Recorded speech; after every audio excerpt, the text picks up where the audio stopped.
Welcome to the Fantasy Baseball Beat. Wow, that was pretty good. That voice that you heard was my daughter, Sophia. She had the honor of introducing our podcast today. I mean, I don't know. I think we may have a new host, but hopefully you guys can give me one more try before you kick me out of the host chair. But it is me. You could call me Chris. You could call me Torres. You could call me whatever you want. Just don't call me Christopher. I've talked about I literally feel physical pain when people call me that. So let me ask my co-host here. Let me bring him in, Mike Carter. How do you feel when people call you Michael? I don't like it. Historically, it's always meant that I'm in trouble of some kind. My grandmother called me Michael a lot, and my mom still does to some extent. But when other people say it, I will ask them politely the first time to please not do that again and refer to me as Michael, because I prefer Mike. And I think we should always be respectful of other people and ask them what they would like to be called by. So you said you like to be called Chris or Torres. You're fine. I'm fine with being called Carter. Kids at school call me Carter all the time. I don't feel it's disrespectful. They don't call me Mike, obviously, but I've been called a lot of odd things at school, including one thing that I've shared with you offline, where a student referred to me as White Shrek. Wow. I have sort of a Shrek-like build, portly. I'm not green. I am white, and she referred to me as White Shrek. And alternately, later on, she also referred to me as Pillow Belly, which I think was a nice way of saying fat. So I respond to all of those things. It's fine. I don't really care for Michael either, the same way you don't care for Christopher. All right. So I'm here. You'd rather have the Pillow Belly as opposed to Michael. Is that fair to say? Pillow Belly would be better than Michael. Yeah, Chris, for sure. Okay. All right. Well, listen, we have a good show for you guys. We're not just going to be talking about names today. We have a special guest bringing in today, Jesse Dougherty, Nationals beat writer for the Washington Post. So here he is, Jesse. Thank you so much for coming on. How are you? Yeah, man. Thanks for having me. I'm doing well. All right, you are just back from the winter meetings, so these winter meetings were, I gotta say, action packed. A lot. Yeah. I feel like it's been a few years. I know we had COVID, and there were a few years we didn't have them, but it was nice to just to get all this news coming in, all of these signings. So tell me, Jesse, did you have any takeaways from the winter meetings, and just in general, tell us. I would love to be there someday, so I would just love to know, what is it like to actually be there? Yeah, I'm exhausted. That's the first thing.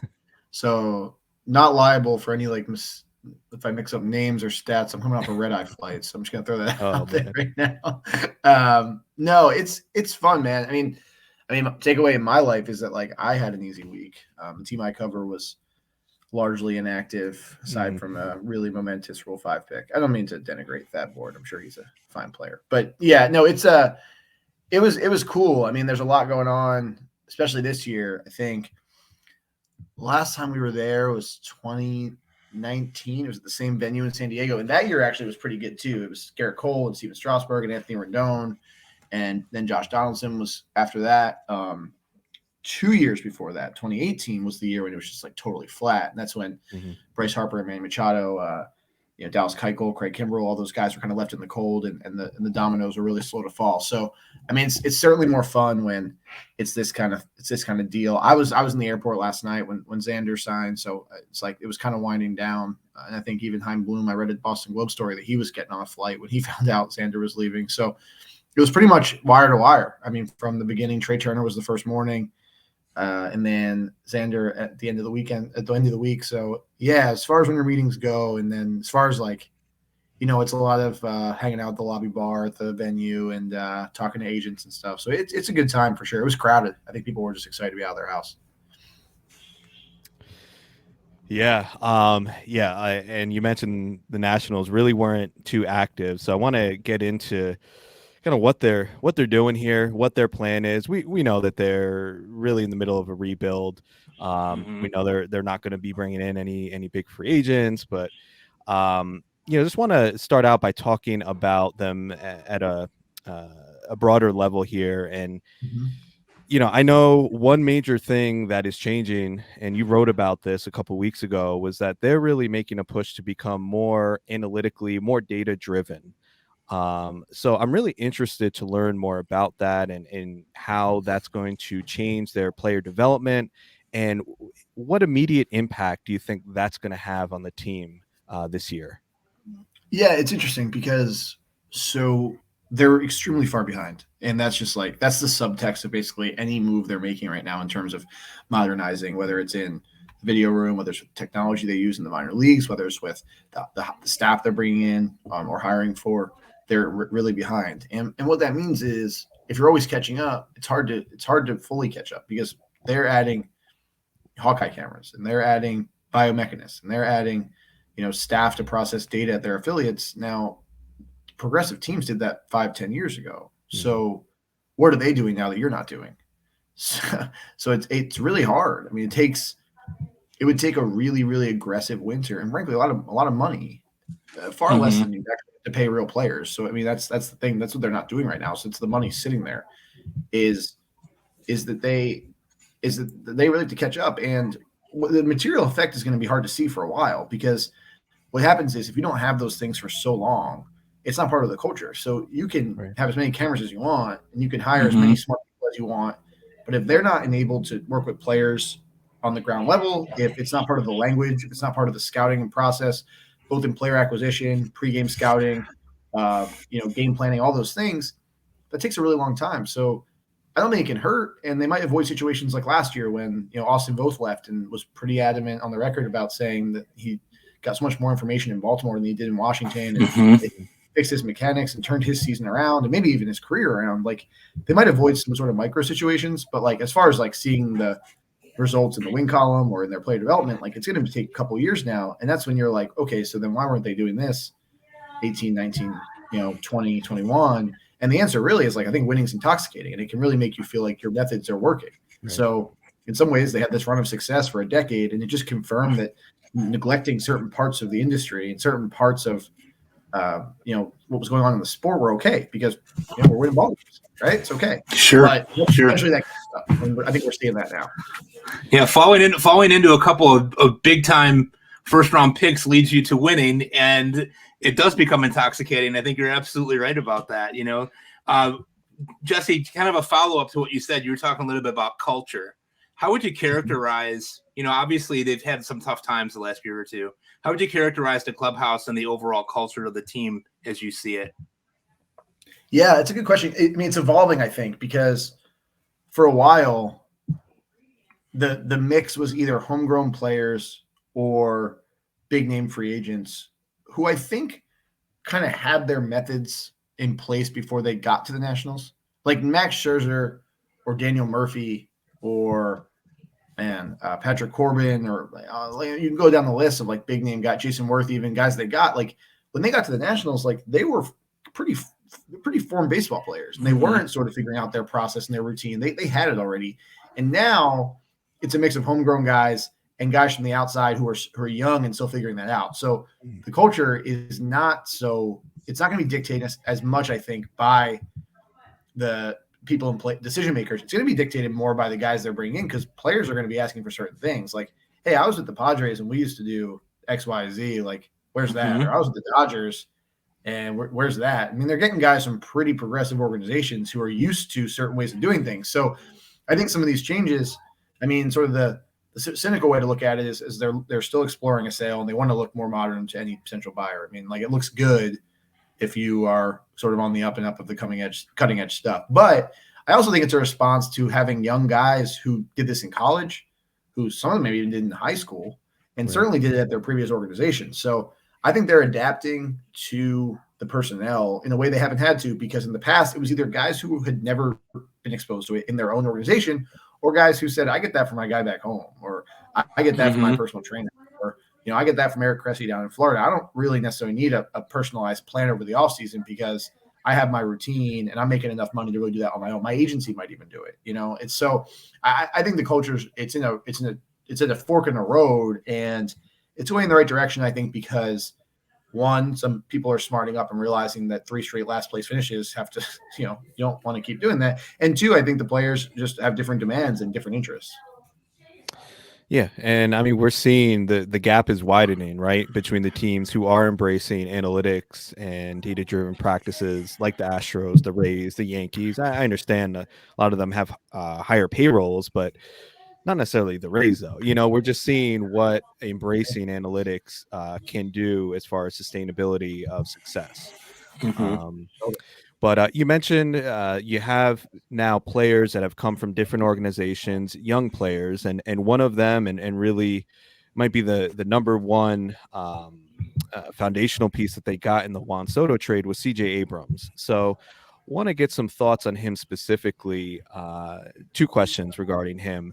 Do you see any scenario where CJ Abrams is not an everyday player for the duration of the season?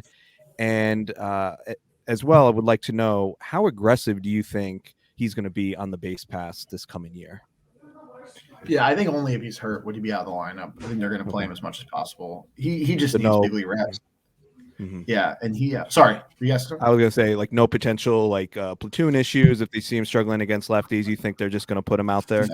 No, he'll play. He just needs major league at bats. I mean, because of the pandemic, and then because of some injuries. I mean, he got the Nationals I don't want to throw out a number, but with a very small number of major league professional baseball appearances, not even major league appearances. So I think he just needs to get in the box and get in the field and just feel the game a bit more. I mean, a huge question for him is his plate approach. He just swings a lot of bad pitches. The zone really expands it. So I guess the running question is sort of related to the on base percentage question, right? I think with the new rule changes, with the Nationals wanting to be more aggressive, with them really having no power in the lineup relatively, I think that guys like Abrams, Lane Thomas, Victor Robles, if he's ever on base, they're going to want those guys to run. So Abrams, I think he'll have a green light. And I was a little surprised last year, actually. Did not see him run a ton, but again, he wasn't on base long, right, down the stretch. Mm-hmm. So I think those things are obviously going to be related, but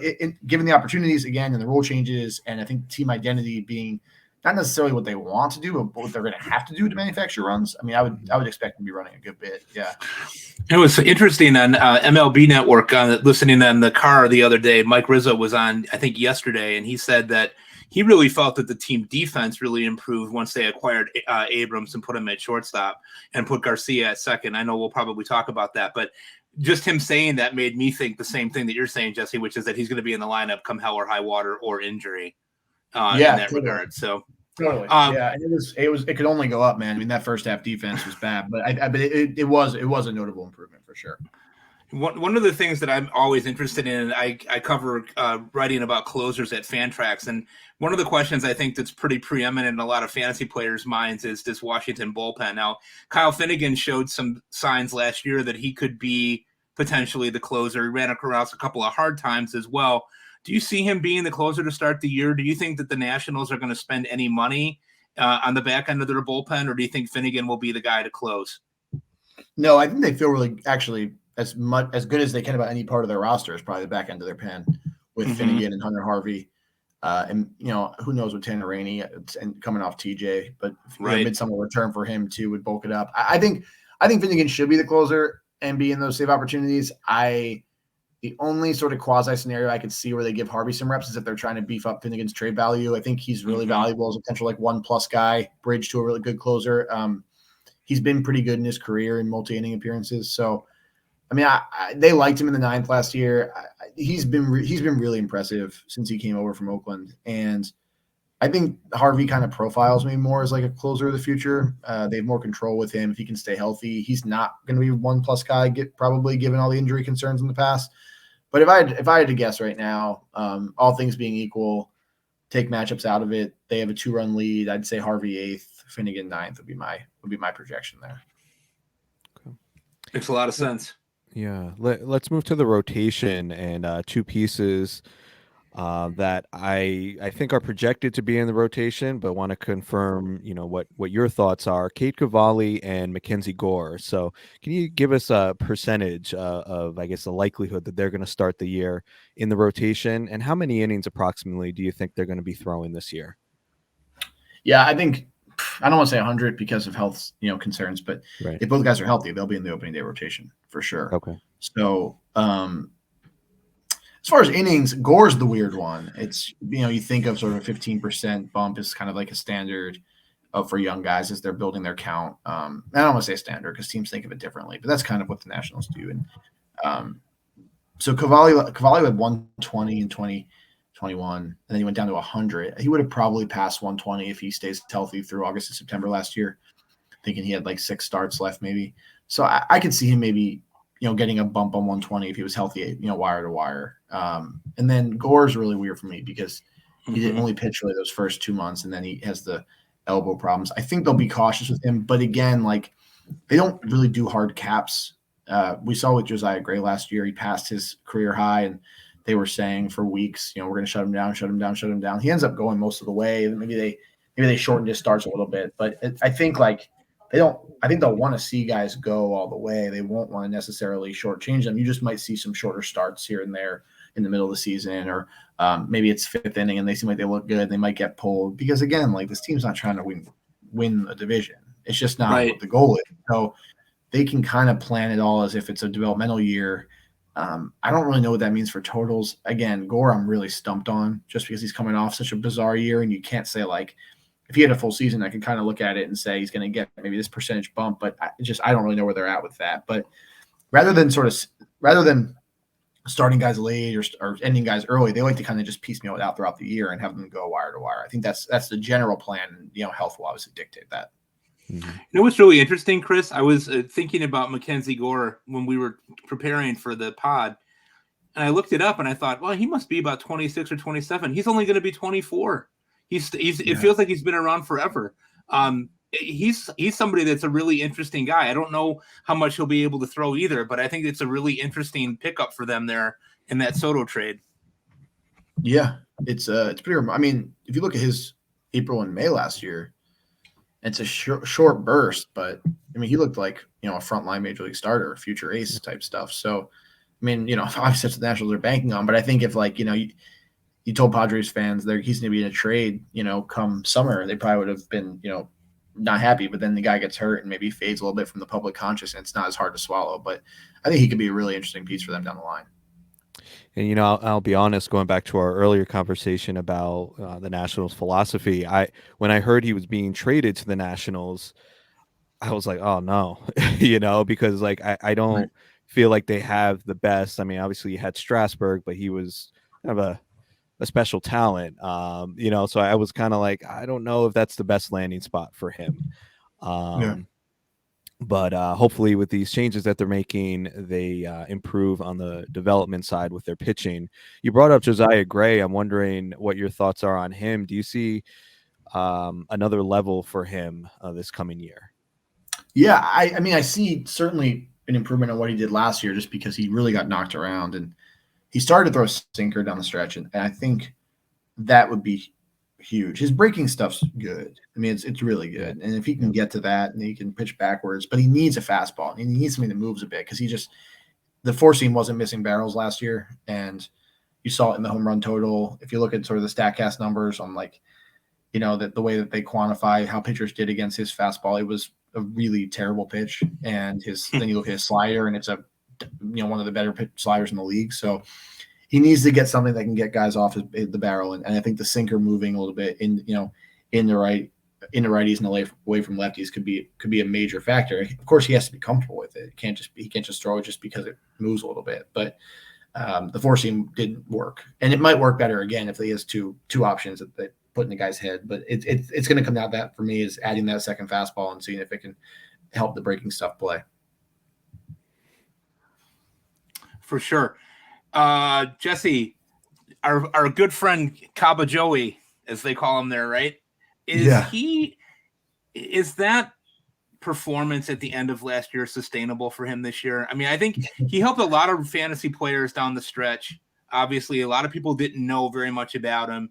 He put up some incredible numbers there for a time period. Is this sustainable? Is he going to be their starting first baseman this year, do you think? I think he's going to get opportunities, yeah, because at the winter meetings, the way they were discussing him was they want to get a lefty bat that can DH and maybe play some corner outfield, but now they have Jeimer, Candelario, who they can play first on Joey's off days. But they were really saying they actually want him to DH on his off days, which to me means he's going to get a ton of at bats. So if he's playing first a lot of the time, they're probably going to bring him out of the outfield, from what I understand, but really make him their everyday first baseman. And then when he needs a rest, they want him to still get at bats as a DH. So he's going to get opportunities to prove if it was a mirage or not. That's for sure. He's not going to get buried, I don't think.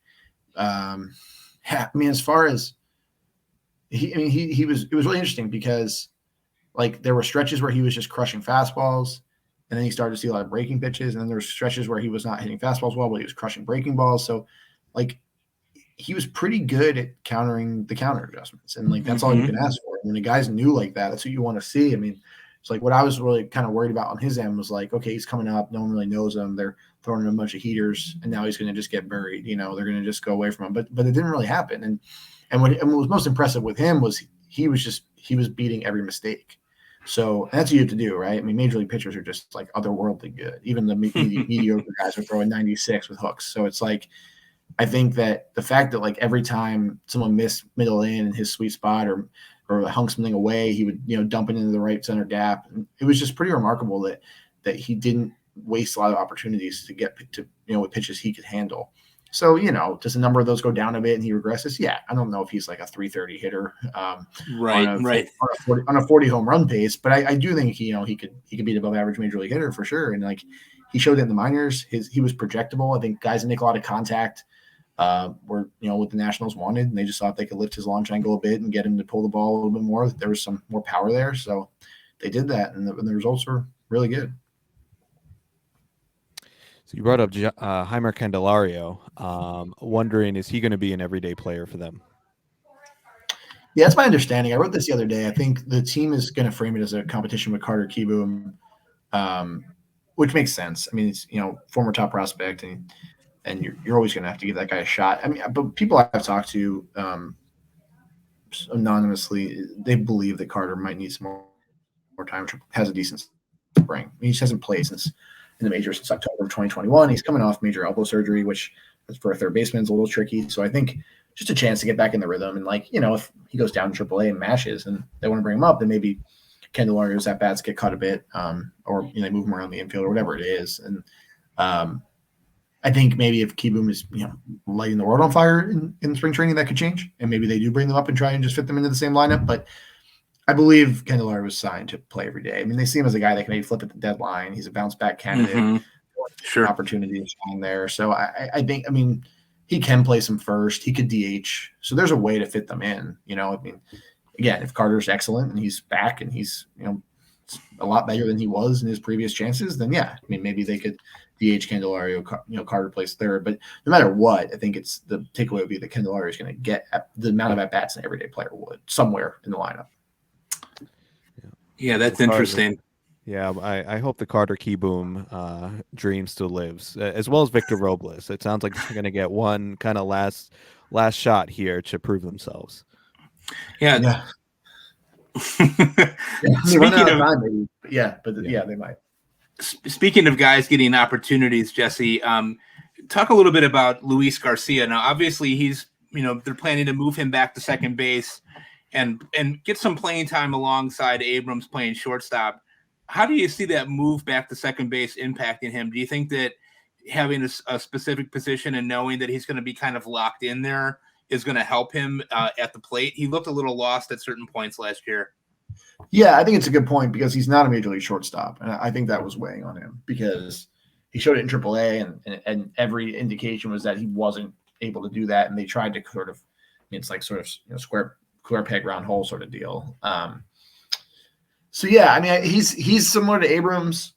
So is Keibert Ruiz, and the Nationals have these three young players who just are really swing happy, and they have to get them to be more selective. I think they all have really good bat to ball skills, which is sort of a coach speak, but like they can put the ball in play, but that can sometimes be bad. Like you get yourself out a lot early in counts by just swinging at a pitch just because you can hit it. Garcia kind of jokes about it, like. We'll get their post game sometimes, and we're like, "You walked tonight." And he's like, "I know. I don't know how that happened." He's got to figure that out because to be a true everyday player, like you can't let pitchers off the hook, that often. So he's got some pop. He can hit. He's certainly has like skill at the plate, and his hands are really good. I just think that the plate approach for him, Abrams again, Ruiz, like Darnell Coles, and the analytics guys, and the game planning dudes. They have their work cut out for those three because they're talented players with really good tools. I just think like how they actually approach at bat is leaving a lot to be desired. So he's in that camp, but I think you make a great point that just not having to worry about making 2 errors a game or burning his starting pitcher is probably going to take a big load off him, and he's much better fit at second base. I am curious to see though, without the shift, if he's quick enough to cover the whole the right side. So I don't think he has enough pop to be a first baseman, but I think he's going to certainly be tested at second this year for sure. So Jesse, I wonder if you could tell us or identify one under the radar player, whether they're MLB or minor leaguer, who you think could surprise us and make some noise this upcoming season. Yeah, it's interesting. I mean, I think their rotation depth is not great right now. So you start to look at like who could be that next guy, because there's going to be some injury. There's going to be a need for someone to go on a stretch midsummer where they have 5, 6, 7 starts in a row, maybe even stick. So I think like Jake Irvin's an interesting name. They're protecting him from the Rule 5 draft. They've really liked what they've seen from him. And the numbers and the minors don't like pop off the page, but he's been pretty consistent since Tommy John surgery a couple of years back. So I just think like he's going to get some opportunities because he's in that next wave of pitchers, the 6th, 7th option. And after non-tendering Eric Fetty and Anibal Sanchez is a free agent, not on the team anymore. They kind of have a bit of a gap there between those 3 guys we were talking about earlier, and then there's Patrick Corbin, and then Steven Strasburg's health is such a question mark that you can't really expect much from him right now. So who's that next wave? And I think Irvin's right there. I'd imagine he starts the year in AAA, and is kind of right on the doorstep. So yeah, I mean, I don't know if he's next big thing, but I think he could be a solid contributor, and if given the opportunity. Absolutely. Jesse, when we got started, we didn't really give you much of an opportunity to talk a little bit about how you got started in the field. And it's something that we always are really interested in our guests talking about. How did you get started working in the field and getting into baseball? And share a little bit about that if you'd be so kind. Yeah, absolutely. I appreciate you asking. I went to Syracuse University and worked at the student paper there and did sports, not baseball, no baseball team on campus. So, and then after school, I went to work at the LA Times for a bit. Did not do baseball there either. And but then at the Post, I started at the Washington Post in February 2017, and kind of just have like climbed the traditional ladder. I did high school sports, then some college sports, and then got on the Nationals beat when Jorge Castillo, who's now at the LA Times, left to cover the Dodgers. So kind of just backfilled his spot. I've been on the beat ever since. So it's my trajectory is not like necessarily baseball focused, but it's more so kind of getting in the newspaper industry and sort of climbing the ladder from there. That's really cool. Could you share a funny story or interesting story in your time covering the team? We always ask our reporters that as well. Something that you thought was really funny or something that was really cool that maybe the average fan might not have access to. Yeah. Oh man. So this past year I was wearing, I don't consider myself sort of a big fashion person, but I was wearing it's like a corduroy, like sort of shirt jacket, they call it. So it's like a warmer shirt. And I was in Dave Martinez's press conference. I think it was back in April. And he's like, I like that. I could wear that. And I'm like, oh, okay. He's like, send me the link. I'm like, okay. Yeah, I will. So after the press conference, I texted him the link to it. And he's like, all right. Yeah, I don't want to get the same color as you. I'm thinking like, don't you have a game to manage? It's coming up pretty soon. You're texting me about clothes. But and then like maybe a month later, usually the door swings open to the preseason or the pregame press conference, and like he walks right in. But this time the PR guy opened it and he was kind of giggling. I'm thinking, what's going on? And he walks in with the same thing on the jacket, and he's like straight struts in as if it's like a runway. So I think I'm like the first, I don't know if I'm the first, one of the few reporters like influence manager fashion, which like I don't know who that's bad. I think that's either bad for me or I don't know who it's bad for. I think we should all but it was pretty funny, and he did not wear it for the pregame. I think he has to get the logo out for the sponsors or whatever it is. And MLB wouldn't have liked him probably wearing that on TV, but it was good. It was a good laugh in the season. That's hilarious. Spend so much time around those guys, you got to mix it up somehow sometimes. So. Well, that's a good story. Yeah, you are. It sounds like a trendsetter. So yeah, right. No, for sure. I don't know if your trend went to like, 55-year-old manager. David, you really hate Davey, if you listen to this, you're not that old. But yeah, you maybe want like a younger person to be like, you look cool, not the manager of the baseball team. So. Well, listen, I'll take anything. I don't care, old, young, whatever. any compliments, I'll take them. But anyway, Jesse, thank you so much for your time. Especially coming on today, right after coming back from San Diego. There, we really appreciate you. Putting aside the time for us. Can you tell our listeners where they can find your work? Yeah, I appreciate you guys having me. WashingtonPost.com/sports. I'll plug a few of us, both me and Andrew Golden, who cover the Nationals, Chelsea James, who covers the league at large, and then Barry Straluga, who's sort of our baseball and local sports columnist. So, it's a good crew, and I think we put out a lot of good stuff. So, WashingtonPost.com/sports. And I Washington Post is one of the strongest papers in the world, man. So the good work there. Yeah, we're trying. Yeah. Appreciate you saying that. Yeah, and I'll plug your Twitter here at Dougherty_Jesse. Was where they could find our listeners could find you on Twitter. All right. Thanks again, Jesse. We are going to take a quick break. Awesome. Thanks, guys. All right. Thank you so much. Thanks, Jesse. Yep. Appreciate you guys. Yep. Have a good night. You too. All right, Mike, should I pause it or? Yeah. I'm just wondering because then I got to create a new thing. Send you a new link. Do you want to just go with it? And will you just have Carlos edit it? What do you want to do? Yeah, I'll just send them where. Let's just take like a couple minutes here to kind of regroup and. Let me just use the bathroom real quick and then. Okay, sounds like a plan. Okay.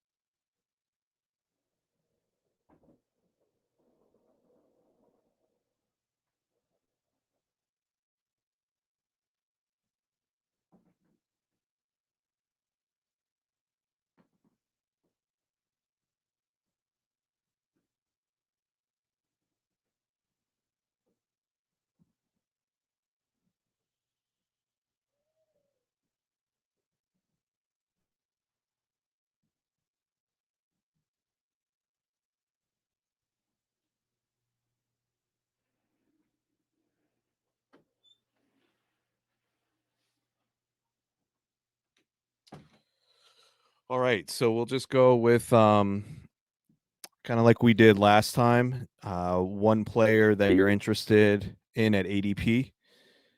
Takeaways from the interview, and I got a couple numbers that we'll play that little game that we played before. You're on mute. I was a disaster on that last time with the numbers. Yeah. Yeah, I mean they're not. I don't think they're really meant for you to get them. It's you may get a couple of these. I don't mind being made to look foolish. It's it makes it more fun, more entertaining. So, all right. Do you want to get started? Yeah, let's do it. Okay. Yeah, no signs of Carlos. Did he? DM I was just looking to see. I don't have his cell phone number, and I don't know why I don't, but I don't have anything in the link about him. He's just the last message that he was in school, and I don't see anything from him. So yeah, I mean we'll just fly with we'll soldier on. Yeah, absolutely. So I want to get out of here by hopefully we could get done by 7. I think we should be able to with this. There's not a hell of a lot to talk about. There's too much to really. God, they're brutal. They're brutal. Holy cow. All right. So can you just make note? I'm going to start it at 34:30. If you could just let Carlos know to edit or to start it over at that point. Okay. I'll send a message now.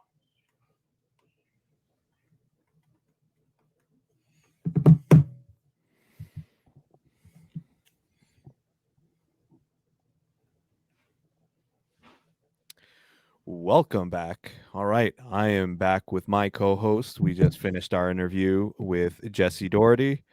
I thought another really good, informative discussion. So, Mike, want to start out by asking you, what were some of the takeaways that you had from the interview? Well, my takeaway primarily was this is going to be a pretty bad baseball team.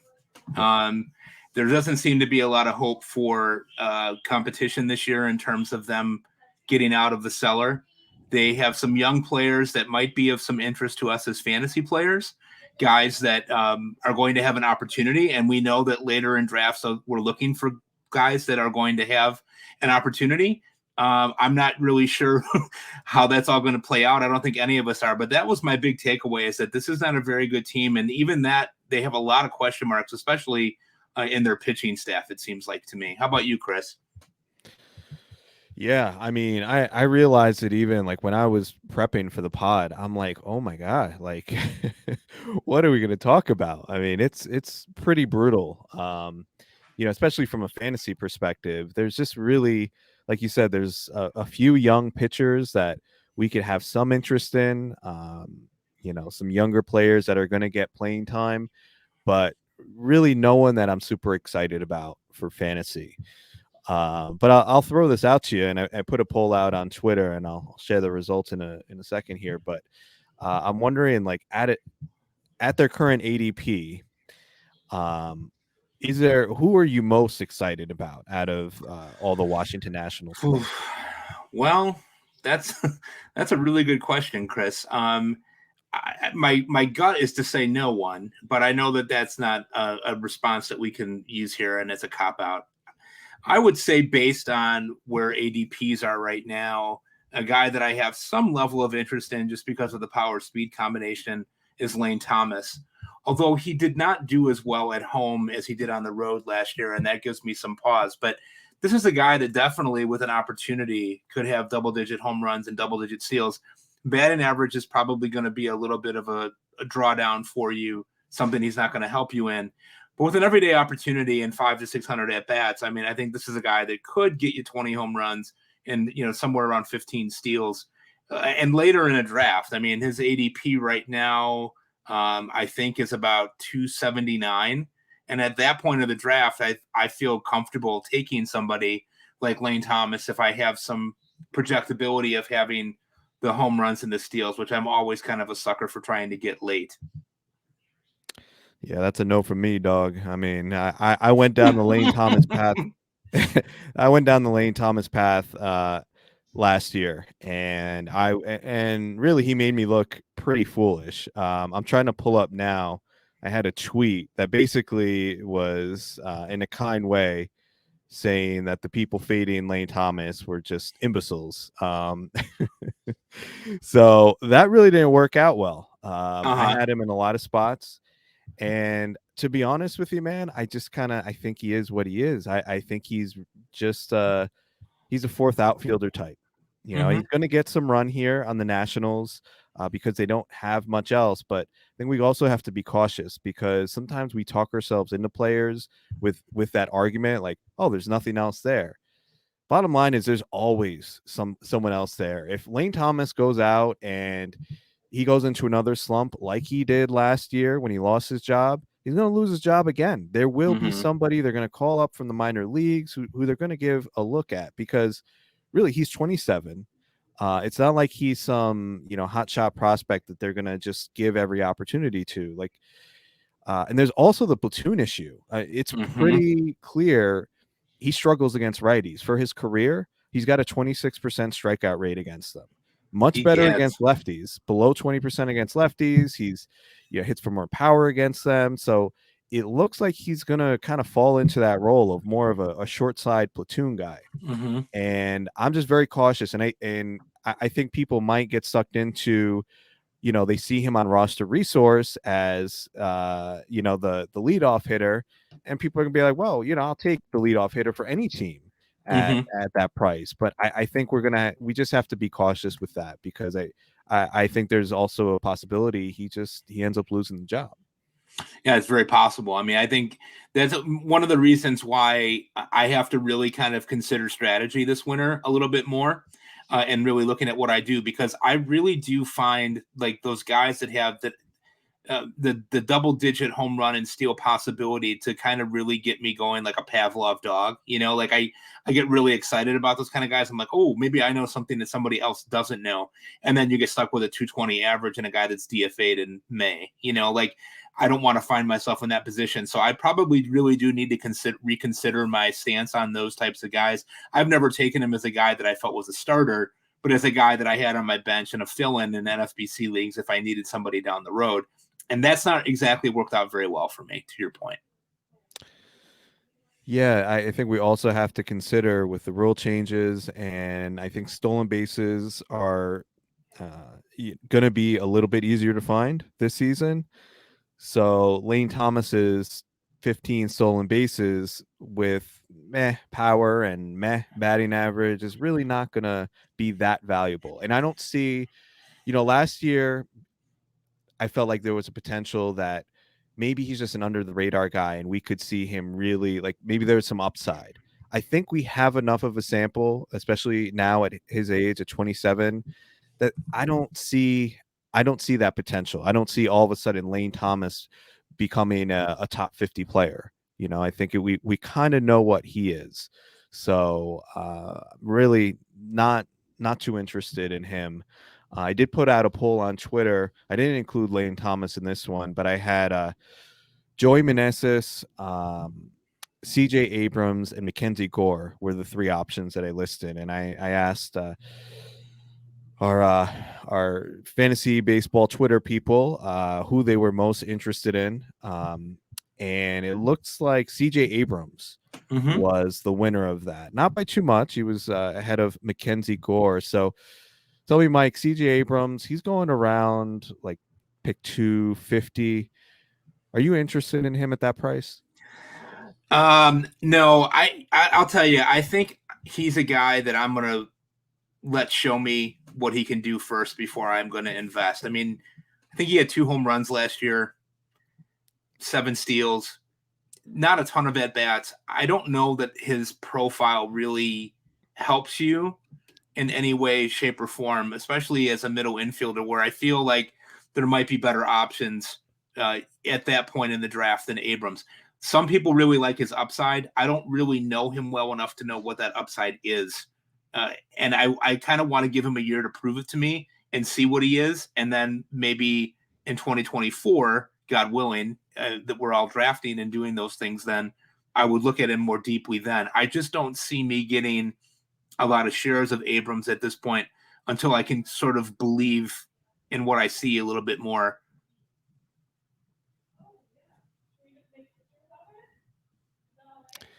You said God willing. Is there something that I don't know about that might happen in the next year that we might not be drafting in 20? No, life is precious, right? You never know what's going to happen. You hear stories all the time about people being struck down or not being able to do the things that they once were able to do. So I'm hopeful that we'll all be here and be able to draft next year in 2024, that, there's not the end of the world doesn't befall us, or, something, God forbid, doesn't happen to one of us, is more along the lines of what I was thinking. Gotcha. I didn't know if maybe, I've been off Twitter for like 15 minutes, so I didn't know if anything, I missed. There's no labor unrest yet. No labor unrest yet, as far as we know. So. All right, good. Well, keep me posted if anything like that happens. But yeah, I'm with you on Abrams at that price. I think I'm out as well. The one thing we're really looking to Abrams for is the stolen bases, and Jesse talked a little bit about it. It's just his plate approach, and I can't imagine all of a sudden he's going to be an on-base machine. We got to think about that. And just as a quick aside, this was one lesson that I learned last year. When we're targeting stolen bases, we really should be thinking about OBP. Yes. Right? And I missed on John Birdie last year because of that. I just kind of dismissed John Birdie. Partially, I think the reasons were somewhat valid. I was kind of iffy on his playing time. It just, everything worked out well in that regard for him. But when you have a guy who can steal bases and get on base, it's intuitive, but sometimes it's something I know personally, and I know other people as well, overlook. So if we're looking to CJ Abrams for stolen bases and he has, sub 300 OBP, and he's really struggling against lefties, like I don't know if that's really if that's going to pay off for us, because the other categories, I don't see all of a sudden him jumping into a 15 to 20 home run player. He's probably going to hurt us in that area, probably going to hurt us in batting average. The counting stats probably aren't going to be great because that lineup is going to be putrid. So what am I really getting out of him? And yeah, he's going later, but still around pick 250, there's still other players that I feel like are more valuable, that are a better bet at that point. So he's going to be another player that I'm kind of out on.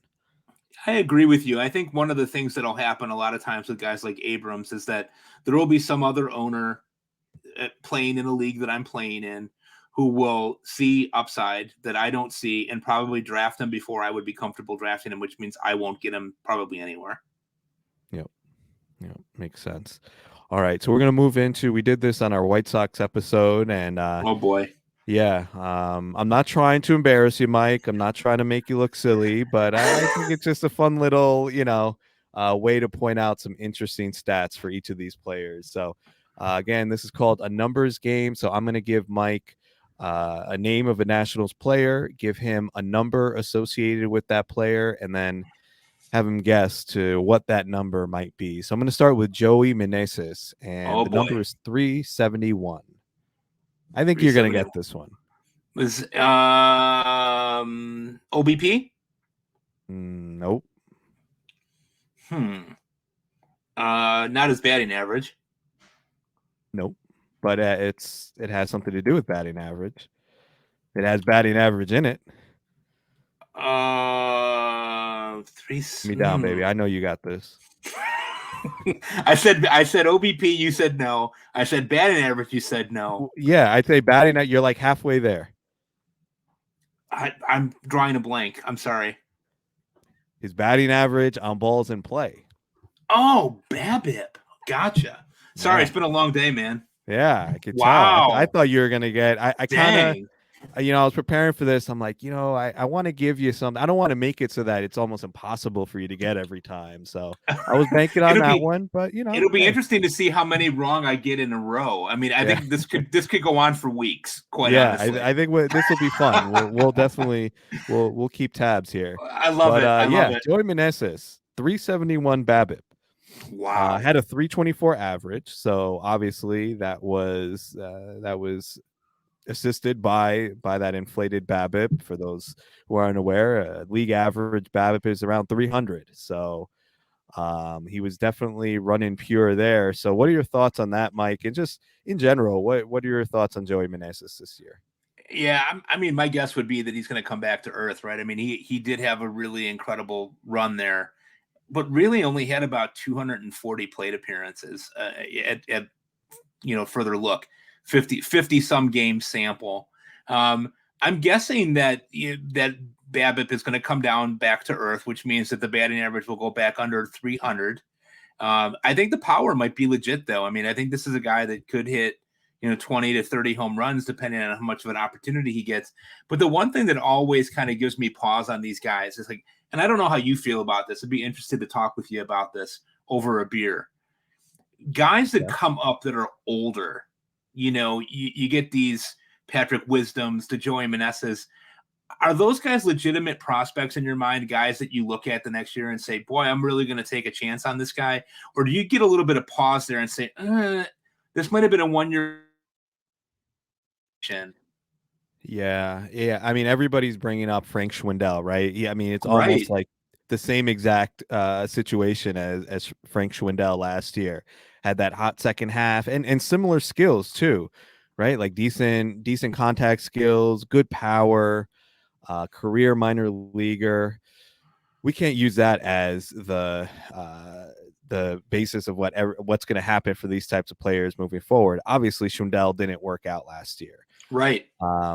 So I think we got to take it on a case by case basis. Personally, when I look at Meneses, he's not someone that I'm going to be targeting.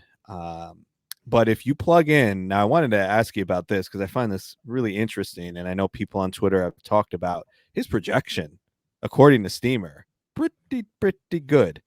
27 home runs, 86 RBIs with a 264 average. Dang. I mean, if you plug that into like an auction calculator, SGP model, like that's going to grade out really well, and he's worth the pick if he plays to his projections. I'm skeptical, and and it's interesting because usually projections systems are the ones that bring us down to earth, right? Like we are the emotional humans who overreact to stuff like this, and here you got a projection system who's really buying into what happened in that 240 plate sample last year. So yeah, I look at something like that, like a Meneses or a Schwindel, and I look at the track record, like the guy's been a career minor leaguer. So I need to see more, and maybe that's to my detriment, but I agree. Really I agree. And, I think the other thing you got to think about with this team is who the hell is he going to drive in? I mean, even if he's batting third or fourth in the lineup, who's batting in front of him? Yeah. I can't answer that question today. Can you? No. And I mean, look at we talked about Abrams, and Jesse mentioned this. Like, you've got Abrams, you've got Luis Garcia, there was Kyber Ruiz, all of these guys. I'd imagine the Nationals are going to be the bottom, like at the bottom of the league in terms of on base percentage. So imagine, how many times is Meneses going to have an opportunity to drive players in? It could be like the Pittsburgh Pirates last year. You had guys there who had like 50 RBIs playing a full season. We have to consider the context, and they have him here. Or Steamer has him for 86 RBIs. Who, how, where? Where is that coming from? Yeah, that seems like a high number to me. I mean, it reminds me of the year 2 years ago when Cedric Mullins hit 30 home runs with 59 RBIs, right? Like, who's he going to knock in? I just don't get it. I'm not sure. Yeah, so I'm not sure what's going on there. But let's move on to the next player. I've got Luis Garcia. And this kind of ties into our earlier discussion. I'll give you a little bit of a hint, or what I just mentioned about him. The number is 3. Stolen bases. Nope. Well, you weren't going to get this one. So this is the percentile finish according to StatCast for chase rate. So just kind of building off of what we just talked about, just a putrid chase rate. And maybe there was something last year where he just wasn't in the right mindset playing shortstop, and that impacted him at the plate. But more than likely, it's just kind of part of his game, right? He's an aggressive hitter. He does have a good hit tool, does have good bat to ball skills. But like Jesse said, if you're chasing that much, you are going to hit into you're going to make a lot of weak contact.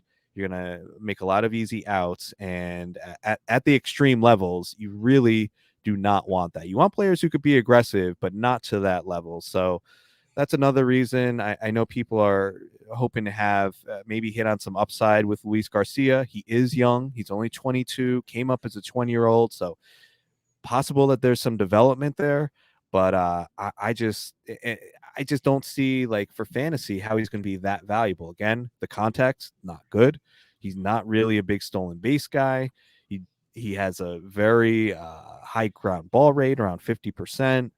So with him as well, like, what are you really getting? Well, Chris, I wanted to say this in my own defense here. In looking at his statistics as you were talking about him, Luis Garcia did have 3 stolen bases last year. Wow. So I'm gonna pat myself on the back. Yeah, no, I'm gonna pat myself on the back. But I agree with you. I mean, I think this is a guy that developed. He is, but he's a low OBP guy. He doesn't really steal bases.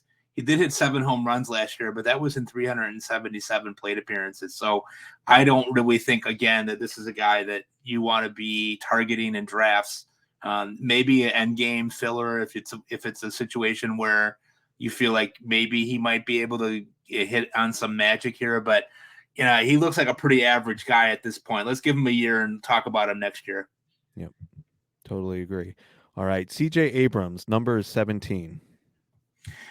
17 could be the molecules of serotonin that I have left as winter approaches here in Chicago. No, that's not the right answer. Yeah. No, that's not the answer. I'm 17. Yeah. 17. Huh. let's see, 17. Ooh. We know he didn't. We talked a little bit about him before. We know that's not home runs. We know that's not steals. Think about the future. Think about the future. Errors? No. It's his projected stolen bases for this year, according to Steamer. Really, 17. Yeah. Interesting. So, are you going over or under on that? I'm gonna go under because I just don't think he's gonna be on base that much. Yeah, I'll go over slightly. I think he'll be on base enough, and I think the Nationals. It sounds like from what Jesse Dougherty was saying that they are going to be aggressive because they're going to have to be in order to manufacture runs. So I think he'll do enough. I could see him going for 20 to 25, especially with the new rules. But again, even that with the other downsides to his game, I'm just not sure if that's really going to pay off at his current price. Yeah, that's interesting because what did he have last year? Like 6 or 7 stolen bases total? I don't have it in front of me. It wasn't a lot. I mean, I know that he's got, obviously his speed is his calling card. Yeah. But with an opportunity, if he gets 500 to 600 at bats, I mean, you could very well be right on that. He's going to be on base sometimes, right. Even if it's not very often. Right. Yeah. So he had 7 in 302 plate appearances. So I think 17. Yeah, I'd say probably I go slightly over, maybe like 20. But maybe we'll have to tie a bet to that one for when I'm in New York this spring. Yeah. It's interesting. I'm looking at the projection here for Steamer. They have him batting 267 with 11 home runs. So if you're going by projections, that probably then his current ADP is fine. But I'm a little bit more pessimistic. Steamer's really given some aggressive projections on these Nationals guys. Yeah. Maybe they got something. They know something we don't. I mean, it's very, very possible, but definitely that is interesting. Let me get to one guy who we've been kind of trashing all of the players we're talking about here, but one guy who it feels gross, it feels dirty, but I gotta say I'm semi interested in, and this is deep draft champions formats, 15 teamers. But I'm looking at Jeimer Candelario, who just signed with the Nationals a couple weeks ago. I asked Jesse about him. It sounds like he is going to be an everyday player, at least to start the season. The number I'm going to give you for him is 228. 228. Oh boy. With that, no, I was going to say, I know he's famous for getting a ton of doubles. I was going to say, is that his career doubles over the course of the last couple of years, but that doesn't make any sense. No idea. None. Yeah, I'll give this one to you too. And this is another impossible one, but I just like hearing you kind of flounder around here. But I'm sure our listeners love it too. So 228 was his ADP last year. Oh, interesting. Yeah, right. I mean, that's why I brought it up, because I think it's interesting. Well, I think a lot of people thought he was going to really develop more power than what he showed, right? I mean, the year before that, he had a pretty nice year and led the league in doubles, if I'm not mistaken, in 21. Yeah. I think a lot of people thought that those were going to turn into home runs, and that did not happen, did it?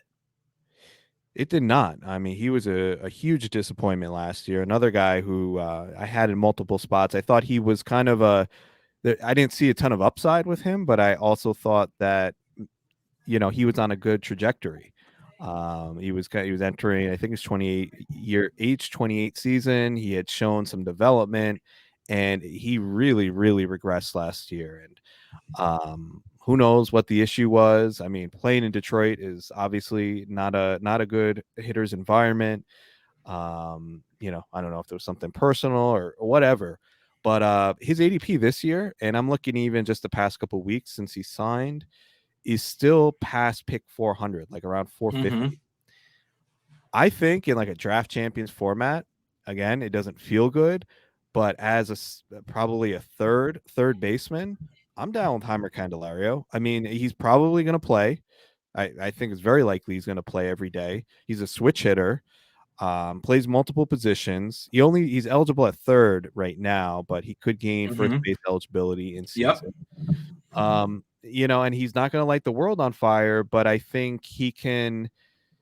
Listen, he hit around 270 2 years in a row. Right. 2020 and 2021. He's going to give you average power. So as a roster filler, a guy who, if you have injuries, you could plug in, there are worse options, I think, at that stage of the draft than Jeimer Candelario. What do you think? Totally agree with you. And I'll say this, because I think I am done with Carter Kieboom, as you were talking about earlier. You still want to believe.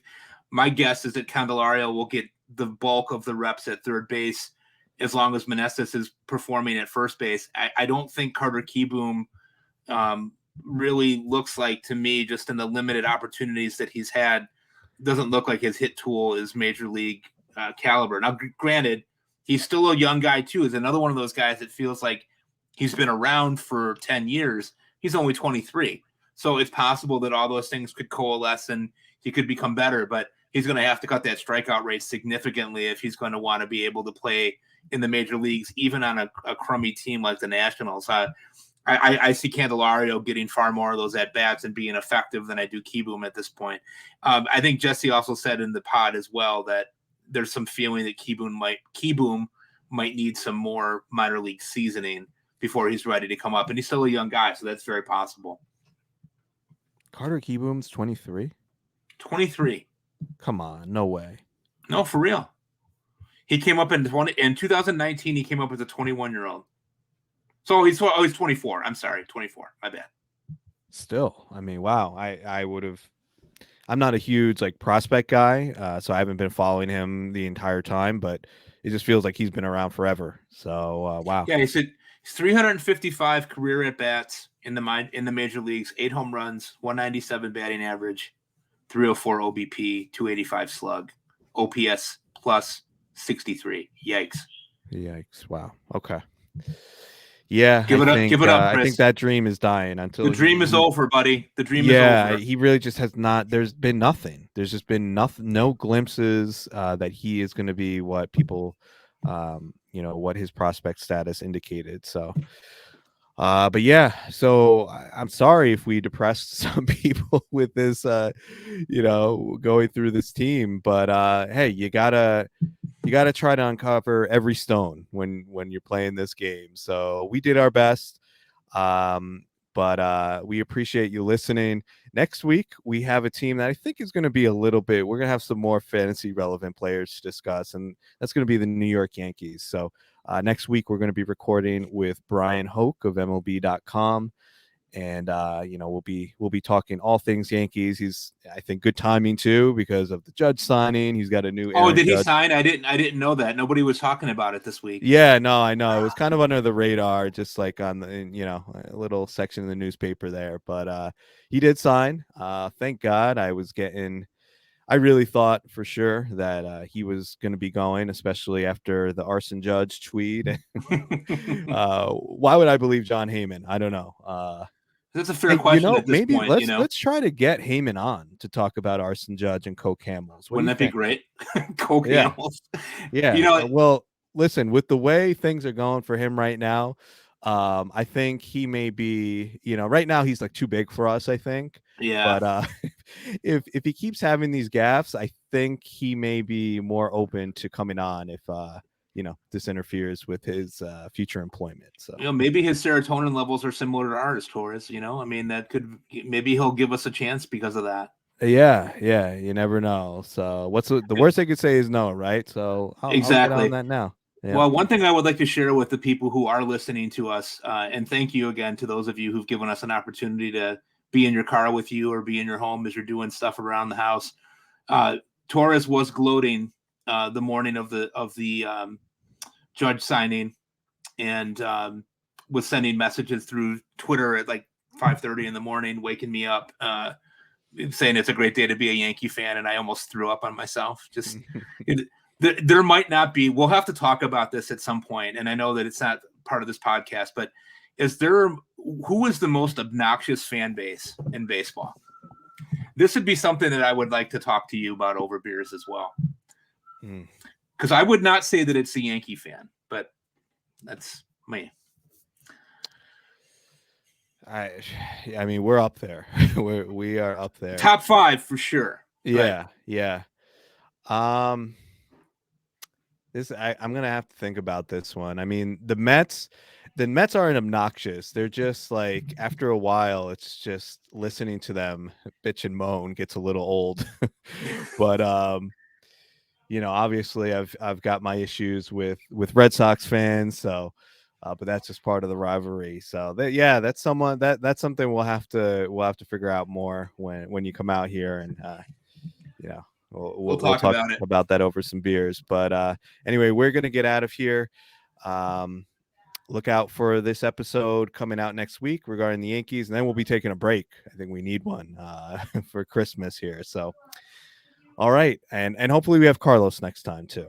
So, but anyway, for Carlos, for Mike, for me, thank you for listening to Fantasy Baseball Beat.